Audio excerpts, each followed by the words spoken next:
저희 교회에도 남성 중창단이 있습니다마는 성천교회가 한 수위인 것 같습니다.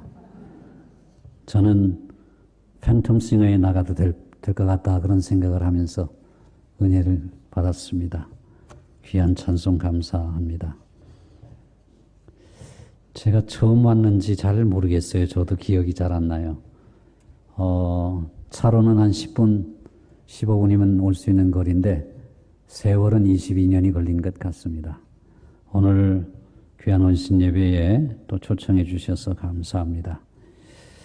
오늘 저는 좀 가슴 아픈 이야기도 하고 또 우리에게 주시는 하나님의 사명이 무엇인가에 대한 말씀도 드리고자 합니다. 오늘 본문 말씀은 예수님께서 직접 하신 말씀이죠. 하늘과 땅의 모든 권세를 내게 주셨으니 그러므로 너희는 가서 모든 민족을 제자로 삼으라 이렇게 말씀하셨습니다. 제자로 삼으라라는 말씀이 주동사이고요. 아버지와 아들과 성령의 이름으로 세례를 베풀고 세례를 베푸라는 말씀은 분사입니다. 분사 구문이죠. 내가 너희에게 분부한 모든 것을 가르쳐 지키게 하라. 이것도 역시 분사 구문입니다. 그러니까 세례를 베풀면서 제자를 삼으라. 가르쳐 지키게 하면서 제자를 삼으라. 이런 말씀입니다. 가장 중요한 말씀이 모든 민족으로 제자를 삼으라라는 말씀이 가장 중요한 말씀입니다. 먼저 저는 한국교회의 현 주소를 한번 살펴보고자 합니다.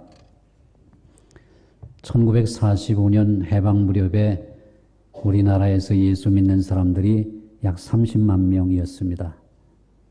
그때부터 10년 단위로 해서 계속 배가 되는 부흥을 경험합니다. 우리 청량교회는 제가 섬기는 청량교회는 55년도에 설립되었습니다. 그래서 내후년 이제 2025년이 되면 70주년이 됩니다. 그런데 1955년도에는 해방 이후 10년만 아닙니까? 그때는 30만 명이 60만 명으로 성장을 하고요. 또 1965년도가 되면은 60만 명이 120만 명이 됩니다. 그 다음에 1975년도가 되면 120만 명이 240만 명이 됩니다. 그러니까 10년 단위로 배가를 이루는 것이 한국교회의 성장이죠. 한국교회가 가장 크게 성장했던 기간은 1975년부터 85년 사이입니다. 그 기간 10년간에 4배나 성장을 해요. 그래서 240만 명이 960만 명이 됩니다. 1985년도에요. 그런데 1985년 이후에 쇠락의 기간을 맞이합니다. 1995년도까지 근 100만 명이 또 빠져나가요. 1995년도는 약 860만 명밖에 남지 않습니다. 그래서 1995년부터 2015년까지 다시 회복의 기간을 갔는데 2015년도에 가서야 비로소 1975년도의 인원과 거의 유사해져요. 그래서 2015년도 문체부 통계에 의하면은 우리 대한민국에 예수 믿는 사람들, 개신교도들이 967만 명입니다. 그래서 그 수준은 1985년도로 돌아간 거나 다름이 없어요. 그런데 1915년 이후에 급격히 쇠락합니다. 우리 한국교회가. 지금은 이제 코로나의 직격탄을 맞아서 교인이 각 교회들마다 30%가 줄었습니다. 우리 청량교회도 오늘 재직회를 했는데요. 재직회의 예배부장이 항상 그 인원을 보고합니다. 그런데 코로나 이전보다 30%가 줄었어요. 그러니까 낯이 이제 담임 목사로서 낯이 뜨거워지더라고요. 야, 큰일 났다 이런 생각이 들어요. 지난 2021년 기준으로 우리나라 종교 인구를 조사해 봤는데요. 2021년입니다. 그러니까 코로나 시대였어요. 그때 개신교가 20%라 이렇게 나왔습니다. 2위가 불교인데 17%, 3위가 천주교로 11%입니다. 천주교, 신구교를 합하면은 그래도 31%라서 불교보다는 월등히 많죠. 근데 개신교도 불교보다는 많았습니다. 2021년도가. 그런데 올해 들어서 올해 초에 조사가 됐는데 20%였던 개신교회가 15%로 줄어듭니다. 그러니까 이것은 25%가 줄어들게 된 거예요. 20%가 15%가 됐으니까. 그리고 불교가 2위였었는데 불교 인구는 그래도 선방한 편입니다. 17%였다가 16.3%로 줄어들었습니다. 불교도. 그런데 개신교가 20%, 불교가 17%였다가 개신교가 15%로 주저앉는 순간에 불교는 16.3%를 유지해서 역전됐습니다. 불교의 인구가 개신교의 인구보다 지금 많아졌어요. 천주교도 이 코로나19의 직격탄을 피하지 못합니다. 천주교도 반토막 났습니다. 그러니까 신교와 구교가 다 쪼그라들었는데 불교 인구는 대동소이한 예나 지금이나 변함없는 그런 수준으로 통계가 나와 있습니다. 연령별로 통계를 냈는데 60대 이상이신 분은 우리나라에서 25%가 개신교도입니다. 그리고 50대는 23%, 40대는 18.5%, 30대는 15.5%, 20대는 14.5%입니다. 그러니까 연령대가 60, 50, 40, 30, 20대로 내려가면서 예수 믿는 사람들의 숫자가 급격히 줄어듭니다. 그러니까 60대 이상이 25%인데 20대가 14.5%니까 거의 10% 이상 차이가 나는 거죠. 젊으면 젊을수록 예수를 안 믿는다는 것입니다. 그러니까 이 사회가 어찌 될는지 지금 심히 걱정스럽게 되는 거죠. 지역별로도 제가 통계를 보았더니 개신교 인구가 서울, 경기, 인천, 대전, 충청, 소위 말하는 서울, 인천, 수도권, 그 다음에 충청도까지 여기가 대략 예수 믿는 사람들이 21% 내지 22%입니다. 그리고 광주, 전라도가 25%, 대구, 경북, 부산, 경남이 13, 14%, 그 다음에 강원, 제주가 18%로 나타나 있습니다. 그러니까 우리 대한민국에서 예수를 제일 잘 믿는 도는 전라도입니다. 그리고 예수를 제일 안 믿는 도가 바로 경북 대구 지역입니다. 경북 대구 지역이 제일 예수 믿는 사람들이 적습니다. 복음화율이 가장 떨어지고 복음을 전하기가 어려운 지역이 바로 그곳입니다. 이 통계를 보면 우리 서울 지역에도 5명 중에 4명은 예수를 안 믿고 있다는 거죠. 믿더라도 잘못 믿고 있다는 겁니다. 그리고 또 한 가지 우려스러운 일이 통계가 나왔는데요. 우리나라 전체 종교 인구, 하여튼 어떤 종교이든 믿는 사람들의 수가 급격히 줄어들고 있습니다. 2004년도, 20년 전이죠. 2004년도에 57%가 종교 인구였습니다. 그러니까 10명 중에 6명 꼴은 나는 종교를 갖고 있다 이렇게 대답했다는 거죠. 그런데 올해 초에 조사한 결과를 보니까 2023년 올해는 36%밖에 되지 않습니다. 종교를 가지고 있습니다가 57%였던 것이 36%로 쪼그라듭니다. 그러니까 64%가 종교가 없는 겁니다. 예수 안 믿는 것 정도가 아니라 아예 종교 자체를 안 갖는다는 사람이 64%나 된다는 거죠. 그러니까 이 시대가 어디로 흘러가는지 기독교는 물론이고 불교, 천주교까지도 합해서 아예 종교를 안 갖고 있다고 하는 사람의 숫자가 날마다 늘어가고 있다는 사실입니다. 우리 모두는 코로나19의 직격탄을 맞았습니다. 제가 말씀드린 대로 우리 청량교회는 30%가 줄었어요. 가장 타격이 큰 것이 다음 세대죠. 오늘 예배부장 그 안수 집사님이 통계치를 보고하는 것을 들어보니까 우리 교회 학교는 반토막이 났더라고요. 반토막. 이거는 코로나 이후에 줄어든 30%의 작년의 수치보다 더 심각한 거죠. 왜냐하면 이런 시대적인 팬데믹 현상 때문만이 아니라 인구 절벽이 거기에 겹치게 되니까 이건 치명적인 영향을 받게 된 것입니다. 어느 설문조사에 의하니까 코로나의 상황이 끝나더라도 우리가 코로나 시대에 드렸던 온라인 예배로 예배하는 것을 어떻게 생각하느냐고 물었더니 약 30%가량이 온라인 예배 좋다 이렇게 대답했다는 겁니다. 사실 이것은 심히 걱정스러운 대목이 아닐 수 없죠. 온라인 예배라고 하는 것은 비상시의 일시적인 예배 방식이지 그것이 결코 일상이 되어서는 안 되는 것 아니겠습니까? 이렇게 오후 예배에도 오셔서 헌신 예배에 참여해서 예배하시는 여러분들이 진짜죠.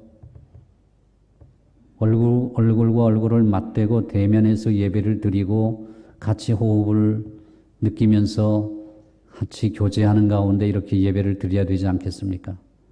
사실 온라인 예배를 드려봤습니다마는 첫 번째 시행할 때는 다들 집에서요 예쁜 옷들 다 갈아입고 정성을 다해서 그래도 제대로 우리 한번 예배 드려보자 하고 아이들하고 같이 예배를 드렸어요. 좋은 점도 있었습니다. 안 믿는 남편은 붙잡아다 놓고 같이 억지로라도 예배를 드렸다 그런 가정들도 있었어요. 그런데 그것도 한 번, 두 번이지 시간이 흘러갈수록 잠옷바람으로 예배도 드리고 세수도 안 하고 예배도 드린 적도 있고 솔직히 그렇지 않습니까? 제가 성도들에게 물어봤더니 그렇게 대답하더라고요. 그러니까 흐지부지 되는 거예요. 그리고 아이들이 요즘 이제 우리 권사님 중에 한 분은 어린 자녀, 학생 자녀를 깨워가지고 교회 학교 가야 되지 하고 깨우면 아이 엄마 나 그냥 온라인으로 예배 드릴래요. 그렇게 대답한다는 거예요.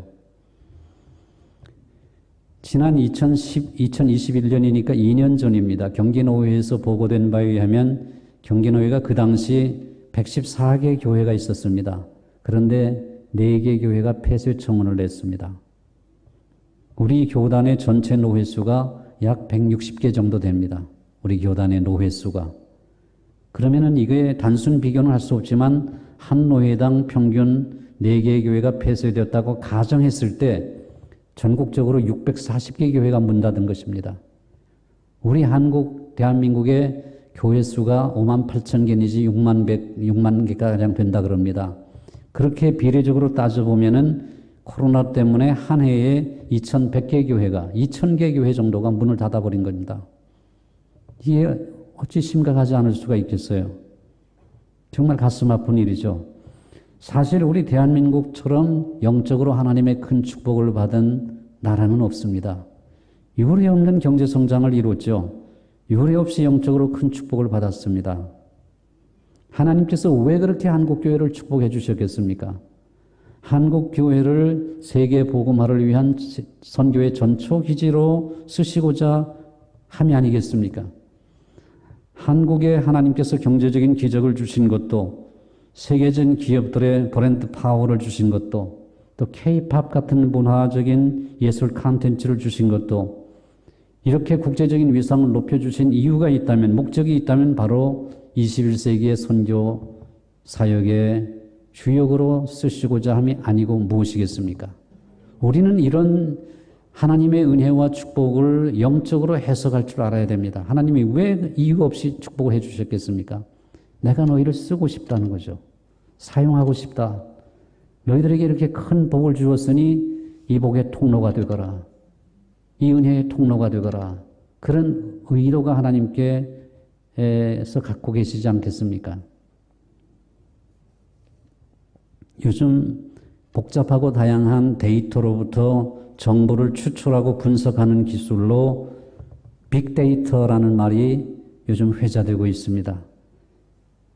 지금까지는 정형화된 정보, 그러니까 수치로 나타낼 수 있는 정보만 가지고 분석했다면 이제는 비정형화된 수치로 표시할 수 없는 정보까지도 분석해서 다양하게 활용하는 시대가 되었습니다. 예를 들면 감성 분석 같은 것이 좋은 예가 될 것입니다. 감성 분석은 무엇이냐 하면 우리의 느낌, 태도, 의견, 성향 이런 것은 주관적인 측면이 아니겠습니까? 객관적인 측면이 아니라 주관적인 측면을 어떻게 수량화할 수 있겠습니까? 근데 요즘은 빅데이터가 그런 것까지도 계량해서 데이터를 낸다는 거죠. 분석을 한다는 것입니다. 한 여론기관이 조사한 빅데이터를 살펴보니까 정말 우리 그리스도인들이 들으면 가슴 아픈 결과가 보고되고 있었습니다. 물론 왜곡되었을 수도 있습니다. 저는 왜곡되었다고 믿고 싶습니다. 감성 분석이라는 방법을 사용한 것인데요. 바로 종교별 이미지 설문조사였습니다. 다시 말하면 기독교인들에 대해서 어떻게 생각하느냐, 불교 신자들에 대해서 어떻게 생각하느냐, 천주교 신자들에 대해서 어떻게 생각하느냐, 어떤 느낌을 가지고 있느냐, 어떤 감정을 갖고 있느냐, 어떤 태도를 갖고 있느냐, 이런 것을 물어본 설문조사였습니다.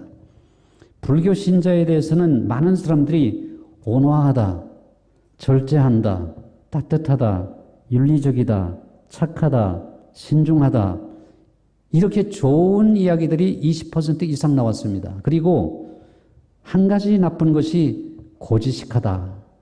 이것이 12.8%가 나왔습니다. 그래도 대부분 불교 신자에 대한 이미지가 감성 분석에 의하면 긍정적입니다. 다음으로 천주교 신자.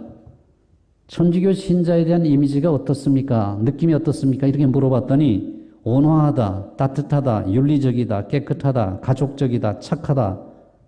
여기까지가 거의 20% 이상 수치가 나왔습니다. 그런데 그 다음으로 우리 개신교 신자에 대한 이미지는 정말 충격적입니다.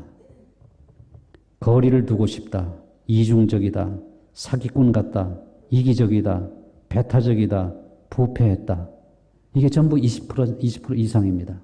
그리고 좋은 얘기는 하나도 없습니다. 물론 10몇 %짜리는 있겠죠. 20% 이상만 제가 지금 얘기한 겁니다.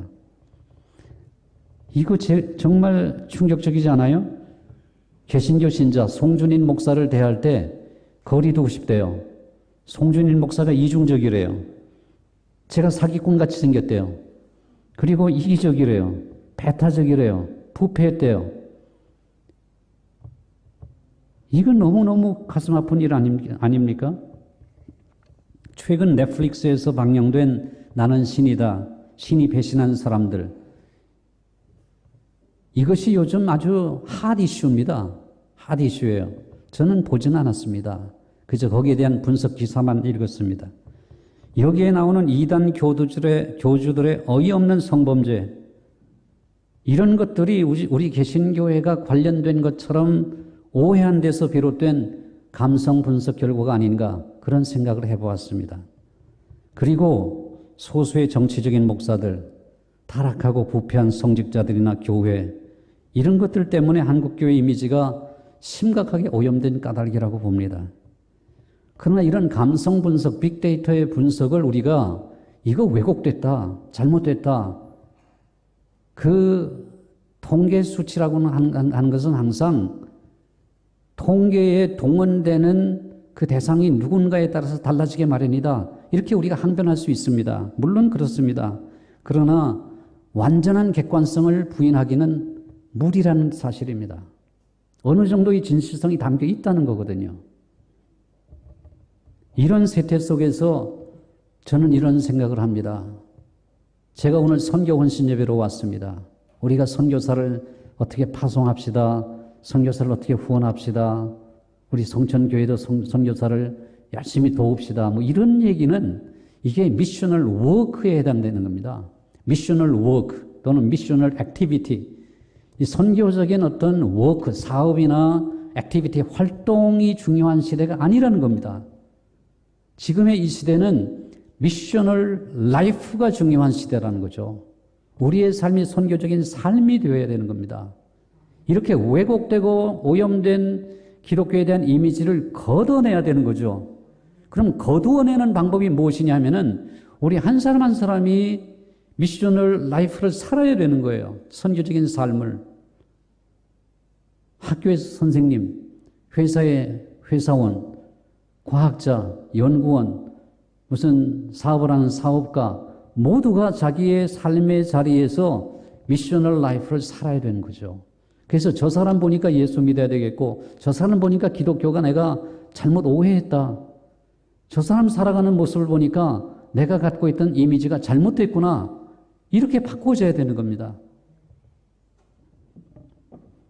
땅끝까지 이르러 주님의 증인이 되어야 한다는 명령은 선교사님들에게만 주어진 명령이 아닙니다.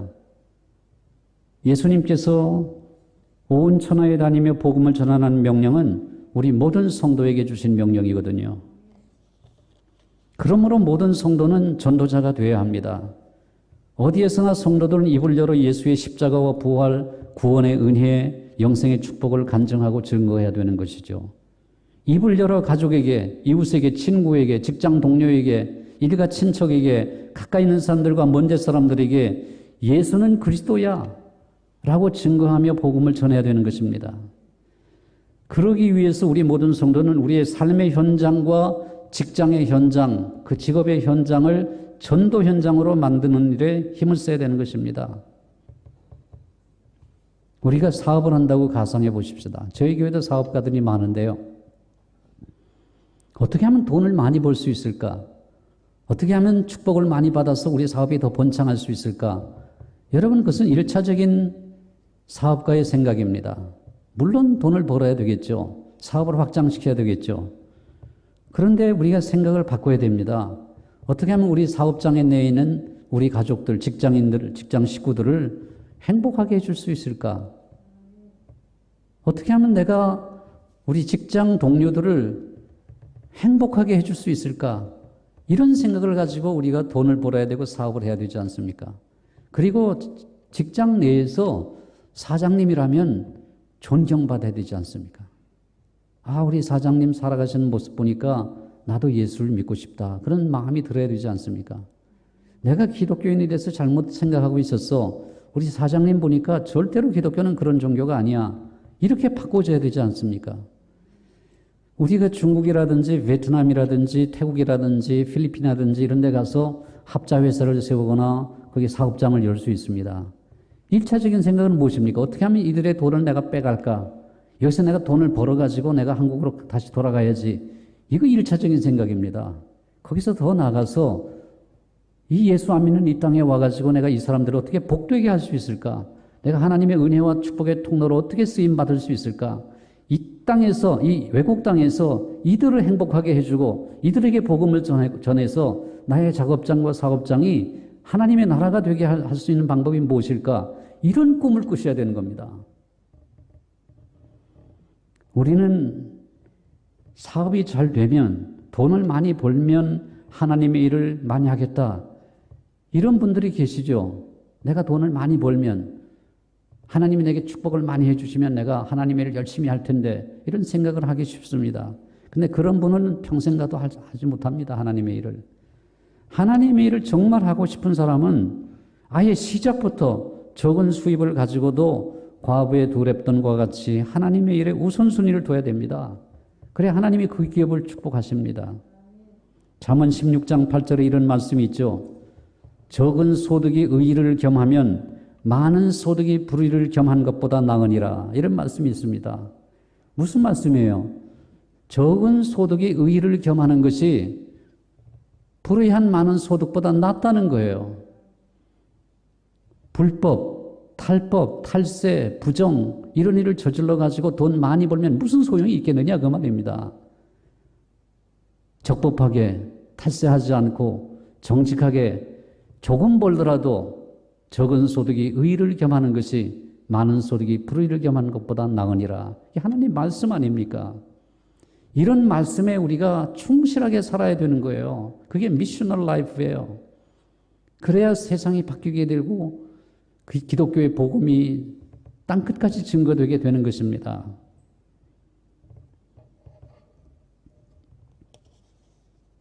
록펠러 잘 아시죠? 33살에 백만장자가 됩니다. 43살에 미국의 최대 부자가 되어 53살에 세계 최고의 갑부가 됩니다. 그런데 세계 최고의 갑부가 된 53세 때에 결코 행복하지 않았습니다. 왜냐하면 55세가 되었을 때 불치병에 걸리거든요. 1년밖에 못 산다는 사형 선고를 받습니다. 그래서 병원의 검진을 위해서 몸이 불편해져 가지고 휠체어를 타고 병원에 갔습니다. 그런데 병원 로비에 걸린 액자의 글이 눈에 확 들어왔어요. 거기에 주는 자가 받는 자보다 복되다라는 말씀이 기록되어 있었습니다. 이것은 복음서에 나오는 말씀 아니에요. 사도행전 20장 35절에 나옵니다. 사도행전 20장 35절에 주는 것이 받는 것보다 복되다고 예수님이 말씀하신 것을 기억할지니라 이런 말씀이 있어요. 그게 예수님이 하신 말씀이죠. 주는 것이 받는 것보다 복되다. 이 록펠러가 이 구절을 보는 순간에 마음속에 아주 진한 전율과 감동을 느낍니다. 하염없이 눈물이 흐르는 거예요. 아, 내가 잘못 살아왔구나. 내가 주는 것보다 받는 것이 이게 너무 좋다고 생각하고 돈 버는데 너무 익숙해져 가지고 내가 주지 못하고 살았구나 이런 생각을 갖게 됐어요. 이 선한 기운이 온몸을 감싸는 가운데 우리식 표현으로 하면 성령이 감동을 하신 거죠. 눈을 지그시 감고 생각에 잠겨 있었습니다.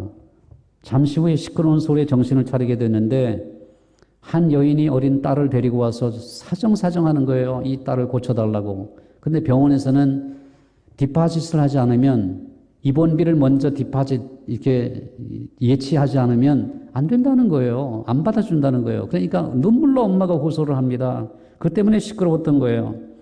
그래서 그 광경을 지켜보던 록펠러가 비서를 불러서 병원비를 지불하게 합니다. 그러면서 당부하기를 누가 지불했는지 모르게 하라 그랬습니다. 얼마 후에 은밀히 도왔던 그 어린 딸이 기적적으로 회복되었다는 소식을 듣게 돼요. 그래서 그 사건을 접한 후에 록펠러는 얼마나 기뻤던지 자서전에 그 순간을 이렇게 표현했습니다. 나는 살면서 이렇게 행복한 삶이 있는지 몰랐다. 살면서 이렇게 행복한 삶이 있는지 몰랐다. 그때부터 그는 나눔의 삶을 작정합니다. 놀랍지요. 나눔의 삶을 작정하는 순간에 그의 그 불치병이 사라졌어요. 하나님께서 고쳐주신 것입니다. 그 이후에 록펠러는 76살 때 그의 아내를 먼저 하나님 나라에 보내드려요. 그래서 아내를 기념해서 내가 어떻게 하나님께 헌신하면 좋을까 기도하는 중에 시카고 대학이 명문 아닙니까? 저도 가봤어요. 다니고 싶은 대학이더라고요. 지금이라도 말이죠.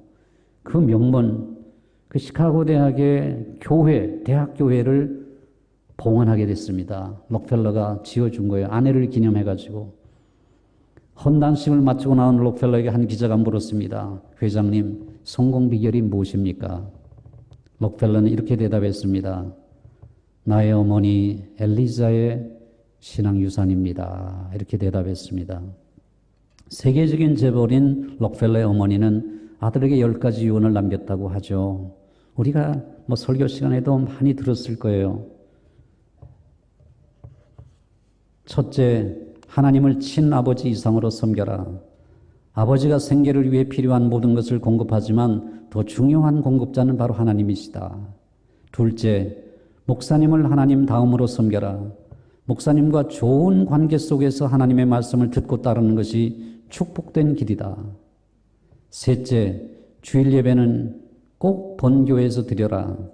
하나님의 자녀로서 교회에 충성해야 하며 가능한 한 주일 예배만큼은 본교회에서 참석하여 예배드리는 것이 중요하다. 넷째, 우리가 많이 들었던 넷째 항목입니다. 오른쪽 주머니는 항상 11조 주머니로 하라. 11조는 하나님의 것이므로 먼저 구별한 후에 나머지를 가지고 필요하면 사용해야 된다.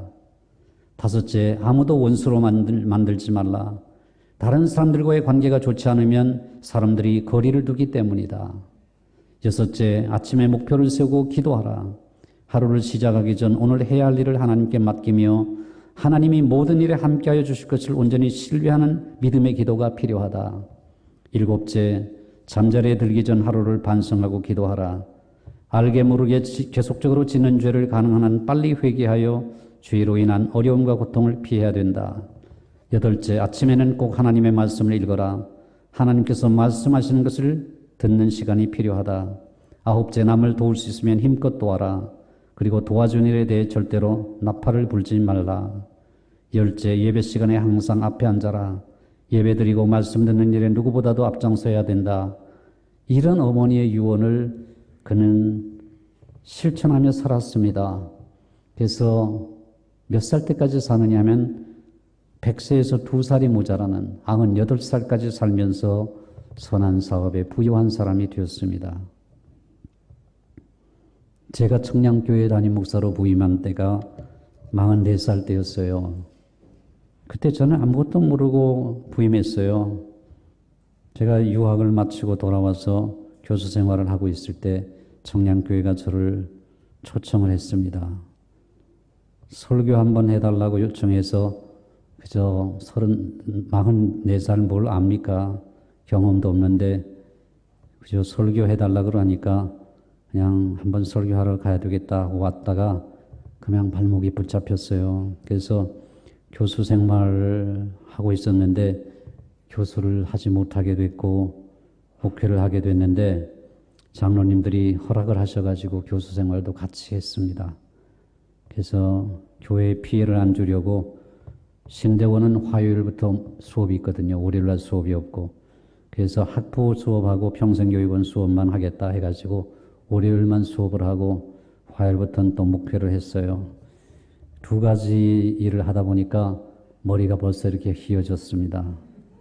그리고 올해 이제 8월 달에 교수 은퇴를 하게 됐어요.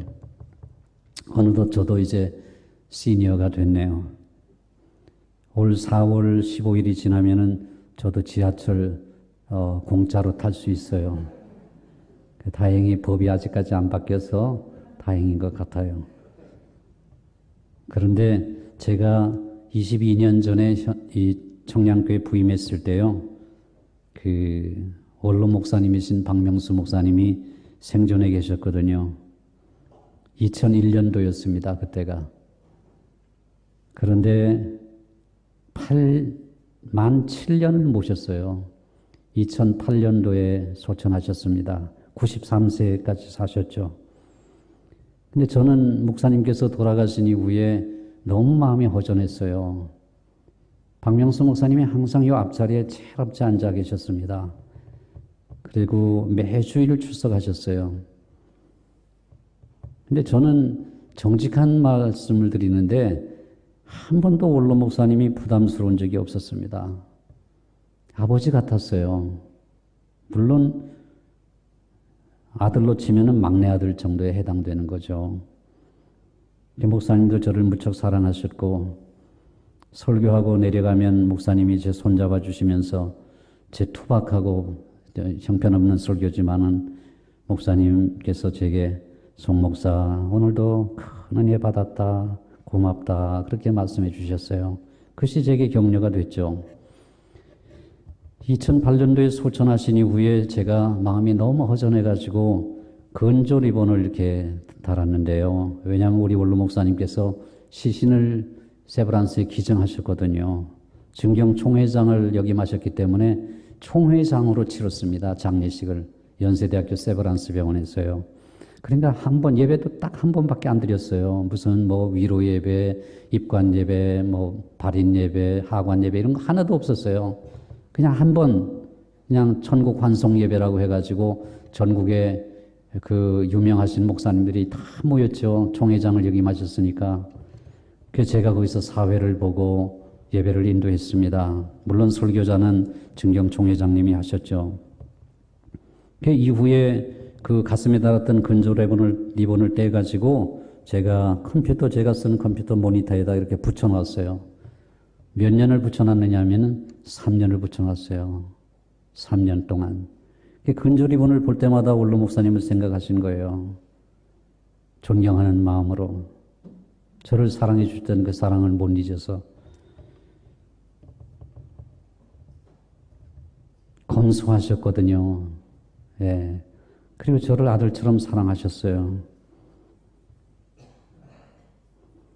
교회적으로, 교계적으로도 큰 일을 하셨던 정말 큰 별이셨죠. 그분은 도봉구 창동에 학사를 만들어가지고 거기에 농어촌 목회자 자녀들을 평소에 16명, 남자 8명, 여학생 8명을 데리고 사셨어요. 그래서 매일 아침마다 예배를 드렸습니다. 원로 목사님이 설교하시고 찬송 부르시고 기도해 주시고 농어촌에 목회하는 그 목회자들이 얼마나 힘들어요. 아이들이 공부를 잘해서 서울에 유학을 갔는데 거할 곳이 없는 거예요. 왜냐하면 원룸도 비싸지요. 기숙사도 비싸지요. 그런데 학사에는요. 지금도 저희 교회가 운영하고 있는데요. 그 학사에는 한 학기에 10만 원만 내면 되거든요. 먹여주고 재워주고. 그러니까 농어촌 목회자 자녀들이 농어촌 목회자들이 얼마나 감사해 하는지 몰라요. 이 원로 목사님이 만들어 놓으신 걸 제가 이어받아서 지금 제가 운영하고 있습니다. 이런 것이 선교죠. 이런 것이 선교입니다. 제가 청량교회 처음 부임했을 때 그때가 2001년도인데요. 2005년도가 50주년이었어요. 2005년도가. 1955년에 세워졌으니까. 그런데 46년 된 교회가 선교사를 한 명도 파송을 못했더라고요. 제 마음에 부담이 생겼어요. 우리 청량교회가 50년이 다 돼가는데 선교사를 한 명도 파송을 못했다. 이거 참 물론 앞서간 목사님들이 다 존경스러운 목사님이시지만 그 가난한 성도들을 이끌고 그렇게 목회를 하시느라고 다른 곳에 정력을 많이 쏟으셔서 선교에는 눈을 못 돌리신 것 같구나 그런 생각이 들어가지고 제가 2003년도에요. 제가 부임한 지 2년 후에 2005년도가 50주년이니까 50주년을 딱 정해놓고 2년 동안 제가 기도를 하기 시작했습니다. 하나님 50주년 기념사업으로 선교사 한 가정을 파송할 수 있도록 은혜를 주십시오. 그리고 기도하기 시작했어요. 그리고 제가 기도하는 중에 제가 외국 생활을 해봐서 그런데 한 4인 가족이 어느 나라에 떨고 놓든지 간에 천불만 있으면은 굶어 죽진 않겠구나 그 생각을 하게 됐어요. 요즘은 아마 힘들겠죠. 20여 년 전이니까요. 그래서 1000불 정도만 있으면 4인 가족이 어디를 떨고 나도 굶어 죽진 않겠구나. 최소의 생활 경비는 되겠구나 생각이 들어가지고 12가정 한 가정 파송, 한 선교사 파송 제도를 제가 만들었어요. 저희 교회 부임해가지고. 그래서 성도들에게 2003년도에 발표를 했습니다. 여러분 중에 기도하시는 가운데 한 달에 10만 원씩 12가정을 모집합니다. 2년 후에 2005년도에 1호 선교사를 파송합니다. 그러니까 기도하는 마음으로 준비하시기 바랍니다. 그렇게 해서 2년 동안 같이 기도했습니다. 2005년도가 됐죠. 50주년이. 그래서 제가 그동안 기도해 왔는데 누가 작정할지 제가 모릅니다. 제가 기간을 드릴 텐데 앞으로 2주 정도 기간을 드릴 테니까 12가정 선착순으로 모집하겠습니다. 한 달에 10만 원씩 7년입니다. 7년. 왜냐하면 이 선교사들의 텀이 7년 텀이거든요. 한 텀 이렇게 늘어나는 것이. 그러니까 7년 동안 10만 원씩 헌신하실 분 작정하시기 바랍니다. 했는데 처음에요. 16가정이 신청을 해가지고 4가정이 잘렸어요. 늦게 신청해가지고. 그날 바로 예배 끝나자마자 바로 16가정이 신청을 했습니다. 그래서 12가정을 뽑아가지고 1호 선교사를 태국에 파송을 했죠. 저희 교회 부목사를 파송했습니다. 근데 지금은 얼마나 훌륭한 선교사가 됐는지 몰라요. 그리고 성도들에게 이런 얘기를 했습니다. 2년 후에 2007년도에 2호 선교사 파송할 테니까 기도하십시오. 그래서 또다시 2년 후에 15가정이 신청을 했습니다. 앞에서 4가정 포함해서요. 떨궈졌던 4가정 포함해서 15가정이 신청을 했어요. 그래서 또 3가정이 떨궈졌습니다. 그리고 나서 또 광고했죠. 2009년도에 3호 선교사 파송합니다. 그랬더니 2009년도에 16가정이 신청했어요. 그래서 3호 선교사 파송하고 4가정이 남았어요. 남은 사람들은 대기하십시오. 또 언젠가 할 겁니다. 그랬어요. 그런데 제가 믿음이 부족해가지고 3호 선교사로 끝났습니다. 왜냐하면 7년이라는 세월이 또 흘러가니까 1호 선교사 파송했던 분들 중에서 또 연로하셔서 저는 죄송하지만 그만하겠습니다. 이런 가정이 생겨나가지고 남아있는 가정들과 다 채워넣기 시작한 거죠. 그때부터는 이제 제가 겸손하게 내려놓고 3가정을 파송하게 됐습니다. 그래서 GMS에서 그 파송할 때마다 오셔서 예배를 인도해 주시고 또 파송장을 수여해 주시고 이렇게 행사를 가졌는데요. GMS에서 우리 세계 선교부 아니겠습니까? 우리 교단에 거기서 오셔서 제 얘기를 들으시더니 이런 좋은 얘기는 우리 벤치마킹을 하도록 우리 교단에 널리 알려야 되겠습니다 해가지고 우리 청량교회 시스템을 그대로 옮겨가서 지금 선교사를 파송하는 교회들이 여러 교회가 있습니다. 여러 교회가. 근데 저는 이것을 뭐 이렇게 자랑으로 얘기하는 것이 아니고요. 제가 이제 이렇게 담임 목회로 해보니까 뭐 12가정 그 36가정인데 사실 지금은 35가정이 하고 있습니다. 왜냐하면 4가정은 10만 원씩 도저히 못하겠다고 하는 거예요. 부담이 돼가지고. 그래서 목사님 저희는 5만 원만 할 텐데 해주세요. 5만 원만 할게요. 죄송해요. 10만 원 제가 도저히 안 될 것 같아요. 5만 원 할게요. 해가지고 4가정이 5만 원씩 나눠서 합니다. 그래서 한 구자를 두 가정들이 이렇게 묶어가지고 10만 원을 만들었죠. 그러면 이제 36가정에서 2가정이 늘어난 것 아니겠어요? 38가정인데 35가정인 이유가 뭐냐 하면 3가정은 목사님 저희들은 2구자 하겠습니다. 저희들이 20만 원씩 할게요. 2 선교사님을 돕겠습니다. 해가지고 3가정이 20만 원씩 하는 거예요. 계속해서 끊임없이 7년이 지나고 14년이 지났는데 했던 분들이 계속 합니다. 물론 특별한 사정이 생기신 분들은 그 다음 분들이 이렇게 메꿔지고 있어요. 이게 좋은 제도인지 안 좋은 제도인지 잘 모르겠습니다. 그러나 이렇게 겪어보니까요. 저희 교회도 부유하신 분들도 많고 가난하신 분들도 많아요.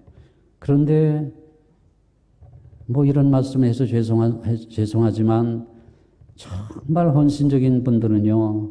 가난한 분들이 많아요. 가난한 분들이 많아요. 어느 회사 건물 가가지고 걸레 가지고 닦고 쓸고 청소하시고 화장실 청소하시고 계단 청소하시고 사무실 청소하시는 분이요. 그렇게 벌어가지고 2구자를 해요. 목사의 눈에 눈물 나잖아요. 어찌 그런 분들을 위해서 기도하지 않을 수가 있겠어요. 하나님이 갚아주시라고. 하나님이 갚아주시라고. 여러분 교회도 새벽마다 예배 때마다 성도들이 기도의 불씨를 지피고 있을 줄 알아요. 남편을 구원해달라고 눈물로 기도하죠.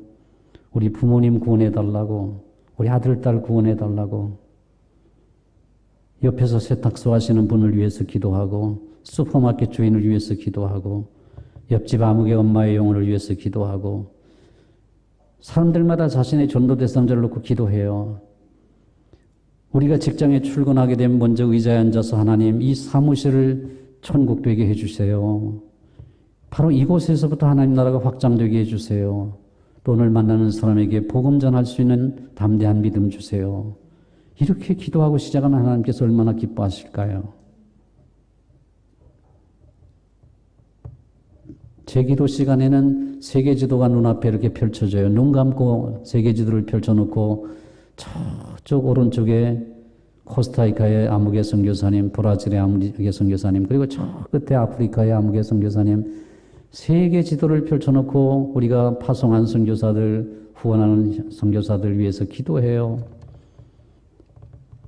하나님, 사랑하는 아무개 선교사님과 그 가정을 붙들어 주시옵소서. 성령 충만하여 능력 있게 하시고 모든 위험과 사고와 질병에서 보호해 주시고 건강 주시옵소서. 현지 언어를 잘 습득하여 그 지역 주민들에게 효과적으로 복음을 힘있게 증거하여 열매를 거두게 하여 주옵소서. 선교사님들 사역을 통해 많은 영혼들이 주님을 믿고 돌아오게 하옵소서. 그곳에 교회가 건립되게 해주시고 신학교가 세워지게 하소서. 수많은 현지인들을 주의 종으로 길러내게 하옵소서. 이렇게 기도해요. 하나님이 얼마나 기뻐하실까요? 선교지는 영적 전쟁의 최전선이죠. 거기에는 사탄의 역사가 맹렬합니다. 기도의 지원포를 쏘아대야 돼요. 온 교회가 새벽마다 심야 기도회 때마다 가정예배마다 기도해야 됩니다. 대선교사인 바울은 이렇게 부탁하잖아요. 고린도후서 1장 11절에 너희도 우리를 위하여 간구함으로 도우라. 성도들에게 당부하는 거예요. 선교에 내가 앞장설 테니까 너희도 우리를 위하여 간구함으로 도우라. 너희도 우리를 위하여 간구함으로 도우라. 농구는 5명이 주전입니다. 축구는 11명이 주전이죠. 하지만 세계 선교의 필드에서는 누구든지 헌신만 하면 주전이 될 수 있어요. 여러분 후보 선수로 벤치에 앉아 있겠어요? 아니면 경기를 관람하는 단순한 구경꾼으로 있겠어요?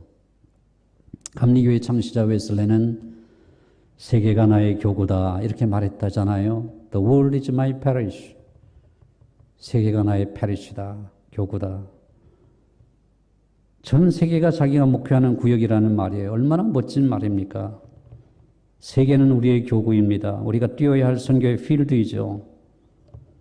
근데 앞에서도 말씀드렸듯이 우리가 선교사로 나가는 것, 선교사를 구원하는 것, 그것만이 능사가 아니에요. 오늘 이 시대는 미셔널 워크나 액티비티가 중요한 것이 아니라 미셔널 라이프가 중요하다 그랬잖아요. 여러분이 살아가는 삶의 현장이 선교의 필드예요. 그리고 우리의 삶의 모습이 바로 기독교에 대한 이미지를 만들어내는 거예요. 이게 누구 잘못이겠어요? 넷플릭스에 나온 그 프로그램에 나온 그런 성도착증 환자 같은 그런 사람이 문제겠어요? 일상적인 삶 속에서 우리가 빛이 되지 못하고 소금이 되지 못한 우리의 잘못 아니겠습니까? 여러분은 내가 너희에게 분부한 모든 것을 가르쳐 지키게 하면서 또 세례를 주면서 모든 민족을 제자로 삼아라 라는 말씀에 얼마나 순종하고 있습니까? 여러분은 후보 선수입니까? 관중입니까? 아니면 주전 선수입니까? 하나님의 나라는 역사의 목적과 방향을 분명히 우리에게 제시하고 있잖아요. 하나님 나라에는 세 가지 긴장 관계가 있다고 해요. 마치 철도의 레일과 같은데요. 레일이 이렇게 세 개가 있어요. 하나님 나라가. 첫 번째 레일은 이런 것입니다. 이미 하나님 나라가 이 땅에 왔지요. 예수님의 인격과 더불어 현존한 하나님의 나라입니다. 그런데 아직 완성되지 않았죠. 이게 무슨 아닙니까 사실은? 역설이에요. 이미 왔으나 아직 안 왔다. 이 레일이 평행선을 달리고 있어요. 두 번째 레일은 이것입니다. 하나님 나라는 가까이 왔다. 만물의 마지막이 가까이 왔다. 그러나 아직도 멀리 있다 이겁니다. 멀리 있다는 이유는 뭔가요? 열무나 비유에서 보면 한 문화씩 10사람에게 나눠주잖아요. 그러면서 귀인이 돌아올 때까지 이것을 가지고 장사해서 일을 남기라고 해요. 그래서 부지런히 일을 남기죠. 지금 아직 그 귀인이 돌아오지 않았어요. 우리에게 그렇게 한 문화씩 주셨어요. 그걸 가지고 우리는 그 나라가 올 때까지, 주님이 다시 오실 때까지 부지런히 일을 남겨야 돼요. 가까이 왔으나 아직 멀었다. 이게 모순 아니겠어요? 그런데 이것이 레일, 하나의 레일이에요. 마지막 세 번째 레일은 뭐냐면은 하나님 나라의 징조가 너무 확실하게 보이는 거예요. 처처의 전쟁과 기근과 지진이 천재지변이 일어나고 있잖아요. 전염병이 돌고 있죠. 그러니까 이미 징조가 많이 왔지만 상대 레일은 뭐냐면 그날과 그 시는 아직 모른다 하는 것입니다. 그날과 그 시는 아직도 몰라요. 이 말씀은 뭐냐면 하나님 나라가 오늘 올 수도 있고 내일 올 수도 있다는 거예요. 그러니까 주님이 문지방에 와 계시다 이런 느낌을 가지고 살라는 거예요. 그래서 어떤 영성 작가의 글을 읽어보니까 주님 내게 임종할 때의 눈을 내게 주십시오. 임종할 때의 눈으로 세상을 바라보게 해주십시오. 이렇게 기도했더라고요. 우리가 임종할 때의 눈으로 세상을 바라보면 다 달라지죠. 저희 교회에서도요. 젊은 시절에 하나님 부름받은 사람 많아요. 그때마다 목사님 가서 장례식을 인도하면서 눈물 짓죠. 하나님 이 가정에 왜 이렇게 아픔 주시냐고. 치유의 은혜가, 신유의 은사가 있는 목사가 있었으면 혹시라도 나을지 몰랐는데 내가 이렇게 능력이 없어가지고 내 사랑하는 성도를 먼저 하나님 품에 안겨드리니까 너무 가슴 아프다고. 하나님 나 목회하기 싫어요. 나 이런 모습 보기 힘들어요. 그러면서 보내드리는 분이 한두 분이 아니에요.